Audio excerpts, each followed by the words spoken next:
Welcome back to Keep Going Podcast with Vin Kennedy. I'm your host, Vin Kennedy.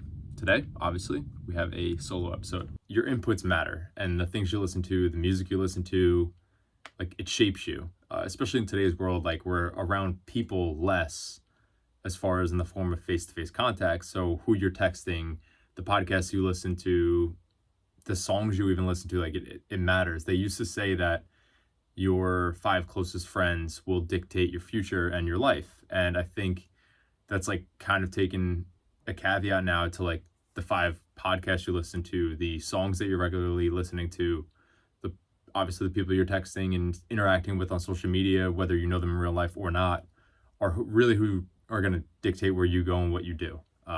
So I feel personally. And I say that because I've taken a lot of Chris Williamson's content. I heard someone say, I believe it was like last year, I forget who said it, but if you really like someone's content, take in all of it. And then, don't live and die on everything they say, but from there you can kind of formulate your own thoughts. But it's good to like really know where that one person stands if that's someone you value. And these days I don't really value like sports figures or celebrities like I once did. So Chris Williamson's my guy right now. He was quoted from a quote that he heard from a TV show called Rick and Morty, saying basically they walked into Rick and Morty's TV show with like aliens and whatever, and they walked into this giant like venue, which is basically like a rave, but it's also like a Tony Robbins type event. And when he walked in, all of the aliens and everybody there started booing, and he turned to Rick and basically said, "Your boos mean nothing. I've seen what you cheer for." And that is just so powerful, right? Because it's talking about whoever is judging you or criticizing you. It's like, well, what do they actually value? If it has nothing to do with what you value, who gives a fuck?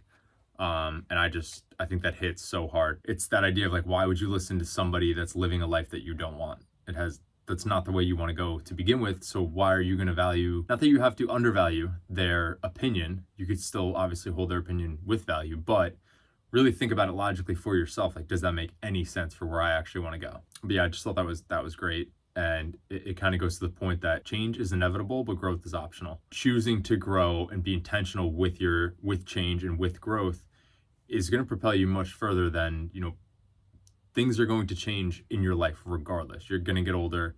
People are going to fall in and out of your lives. Different things are going to happen, but growth is more intentional. And though you don't have total control over what's going to happen, you have control over the directions you kind of aim in. A couple things that have really been like circulating. We're coming up on a year for when I paced Dan in his 100-mile ultra, which like changed so much of even my mental framing around racing and running and all of that. I have a ton of friends going to run 100 miles in the next like couple months here, and it's so fun to be even the smallest part of that journey, because I've seen all the work these people put in.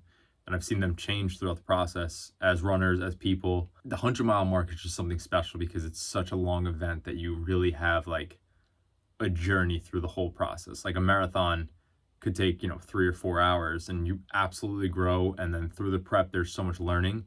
But the day of the race for 100 miles, there's so much that could go on. So I'm just really, really excited to see my friends basically transform through the races. I've been talking to a lot of people that are making life changes and life decisions, and I think therapists are great. Currently I'm not in therapy. I would like to start working on it, but just for my own mental sanity. But I really think there's something to like, and I know therapy isn't giving you the answers, but it's helping you form your own answers, which I think is so important. And I think we seek advice from so many people when really only you have your answers. Like, you go through what you go through, therefore like you have your experience, you know where you want to go, therefore you have your answers. You could absolutely seek advice from other people in places where you might think you want to get, but then when you get to those places, like actually deciding if this is something that you value or is this a societal norm or societal pressure that like feels like the right thing to do is so crucial. I feel like a lot of us get into spots that we think we should be in, but we're not happy. And I think that just takes like deep reflection on like, what could you change or where do you want to go next? And you're never stuck. You're only stuck if you choose to be. Because of the marathon and other reasons, I've been in New York City a lot. And I think the city is such a cool dynamic because I've spoken on this before. Like I used to be so anxious inside that New York City would like absolutely shake me. Like I hated being in the city. I was just anxious to begin with. So being around all of the busyness and the noise would drive me nuts. And I just couldn't really control myself mentally in those spaces. And now it's just like such a calming place. And I was walking through the city the other day, and I love New York City for the fact of like how small it makes you. Like you're walking around, there's millions of people, and then everybody is like going through what you're going through in your head in their life. So think about how small you actually are in the whole grand scheme of things. Like obviously the odds for you to be born are insane, and like it's such a privilege just to be here and be living to begin with. But the fact of like you're able to zoom out and like, if you have a flat tire or something like that, you could put it in perspective of like, this is like so small in comparison to probably what somebody you pass on the street is going through that day.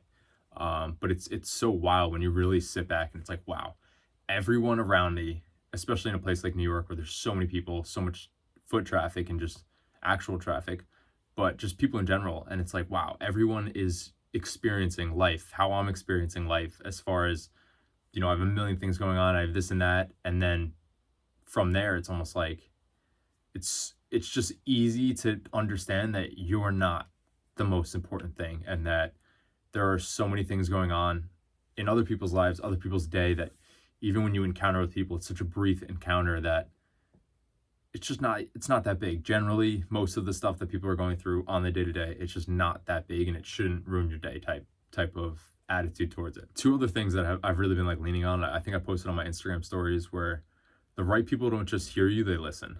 And listening is an intentional act. Anybody could hear you, goes in one ear, out the other, but your people like really listen to you. And so why this even started circulating in my mind is because of the TransCon. I started telling people, and I know the people I could go to that are gonna be like, well, that's fucking crazy. Is that even possible? Has anybody ever done that? And then I know the people that I tell this to, and they're like, sweet, where do we start? Like, how do we go about this thing? Like, what do we have to do? Can I come? Like all of that. And it's a game changer because those people help make things possible, right? Like it's 3,175 miles. Like that's gonna hurt. That's gonna hurt a lot. And I'm not naive to the fact that obviously something can go tragically wrong, as far as like an injury or just like not being able to get down food. And then that day, maybe you have to run less miles. And another day, maybe you try and make up for it. And like there's so much unexpected, especially 50 miles a day for 64 days. Like anything could go wrong at any point. But having the people around you that just believe, and it's that like blind faith that just propels me, where like I have that in myself, and now I have other people believing in the same manner, and it's just special. Like everybody I've said this to, no one has actually said like, do you think you could do that? Like I'm sure there are closed doors conversation between like my mom and my sister, like, all right, like, is he fucking serious? Like he's gonna run across the country? Like he's literally gonna run across America. But like if they didn't think I was a psycho, like if they thought this was normal, we might have bigger problems. But I think, yeah, that just goes to it, where it's just like no one doubts me, at least to my face. And it's such a cool thing, because I feel like I try and give other people that too. Like where if someone tells me they have like a time goal with a marathon or a long distance, like it's just like, yeah, you could do it. You could do it all. It's a matter of like when and what planning are we doing to get there, and how consistent you're going to be with training, and everything could be done. It's just a matter of how much are you really willing to put into this thing to get the thing done. I'm anxious to do things, but it's an anxious excited. It's never like a complete fear thing anymore. Like I don't really fear things I throw myself at, because I know like I'm probably not going to die. Like I know I say that with a smile, but like at the same time, I actually had this conversation with a friend of mine, and it was like, I don't do any of this to be that extreme, to take it to that level. But at the same time, like every day that I run, I mean, God forbid, but I could obviously get hit by a car, and it's like, what am I gonna, does that mean you're just never gonna run? You're never gonna experience life because something bad could happen. Like that's just not a way that I choose to live my life. And to leave it off here, I know this one was way all over the place, but something that I've been thinking of is you could be David Goggins to start, but you have to be you to continue. I used to lean into that hardcore. Like I would just get up at 4 a.m. for no reason. Like I used to work as a police officer. I had an evening shift. I would work 3 p.m. to 11 p.m. I would wake up at 4 a.m. to start working out. Like, just, I mean, there's zero stupid, like, just sleep. But I needed that. I needed that David Goggins type mindset to get the ball rolling. And then with consistency now, like, I've been able to be myself, open up, be vulnerable, let other people in, and kind of like do things my way.